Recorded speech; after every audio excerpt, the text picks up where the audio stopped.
Why don't we do a video finally about explaining what actually happened to the poor old Milano anyway?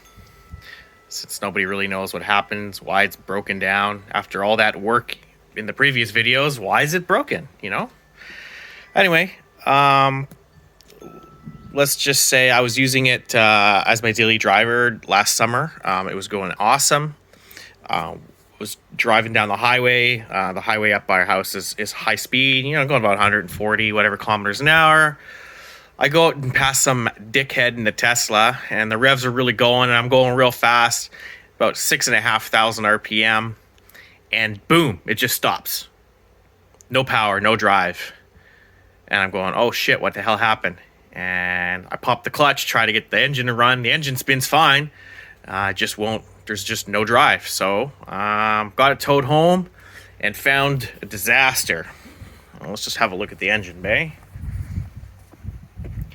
It looks like hell, doesn't it?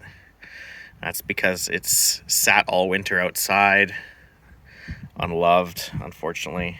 So there's going to be a lot of cleanup and stuff once this is all done and cleaning it back up to its former glory. Shouldn't be too bad. It's just corrosion after all. So anyway, you can see the whole front of the engine's all disassembled. Timing belts off, water pumps off, basically everything. The front's off, rad fans off. Let's go back to the trunk where all the parts are stored. Let's find out what happened to this thing. So, in my previous video, you'll remember that I installed Motronic on my Milano. I took a 164, actually, I have one right here. I took a 164 Motronic ring, and I had it machined down, and then I press fit it onto the original pulley, as you can see right here. It's not on there right now. And basically what happened to it was about 6,500 RPM.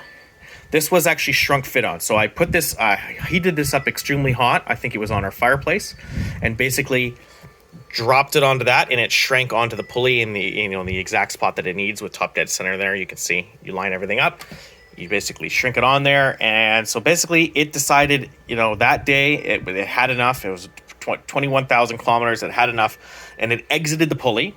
However it did, and it absolutely destroyed everything in its path. So basically you have this saw blade sawing through everything in the front of the motor. So what did it ruin?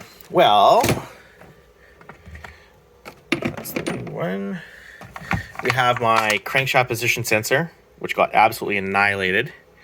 And also the bracket that holds said sensor is also ripped right clean off of the front. The timing cover, as you saw it there, ripped clean off. So that was useless. What else did it do? It annihilated the back of the water pump pulley, which is fine. The water pump is probably still salvage. It's a water pump, whatever, right? It ate through the timing cover, and it very nearly caught the belt. Like, so close. It was so close to annihilating the whole engine. It's absolutely crazy. So, well, the question is, why did it take so long to fix it, over a year?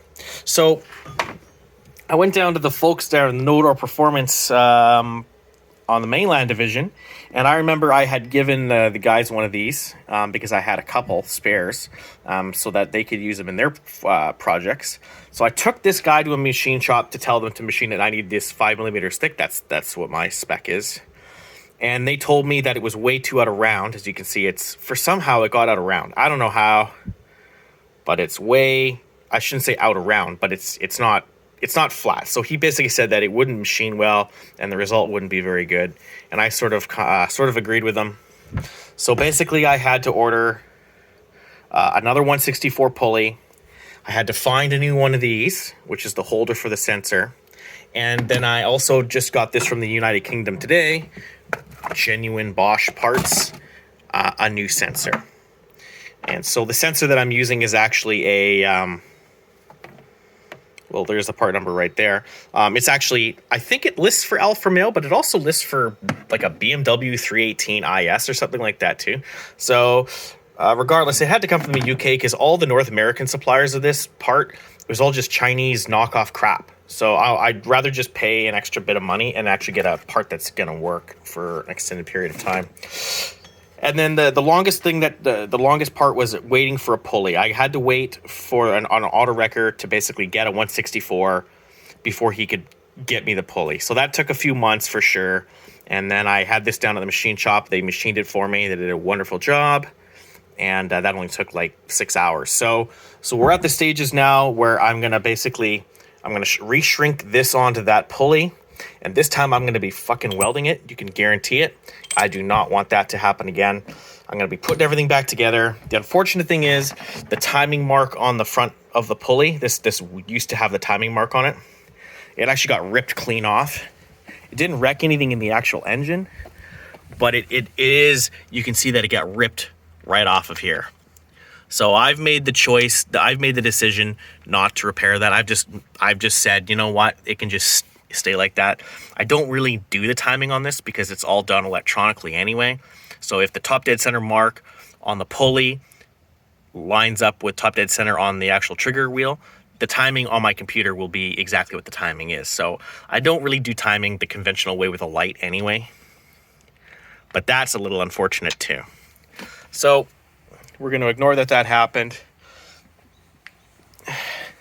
And put everything back together.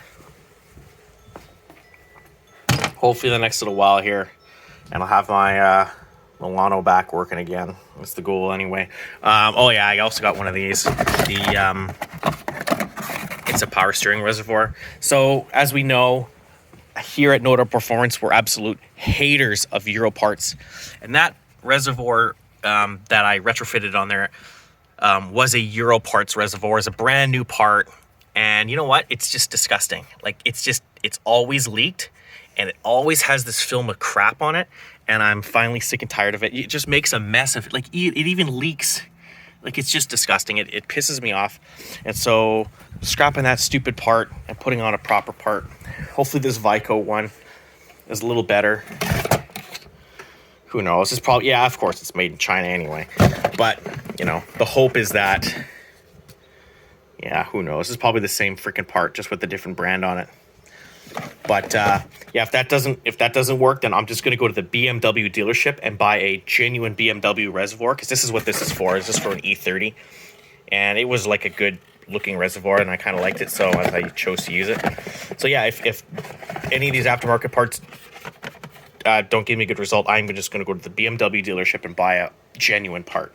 So yeah, that's sort of a rundown of what's going on in the Milano. Everything else is still great. I mean, she still looks wonderful and clean, and it even smells nice in here. It's just a matter of getting it running and cleaning the layer of pollen and dust off of it. So yeah, hopefully I'll be getting that done pretty soon here.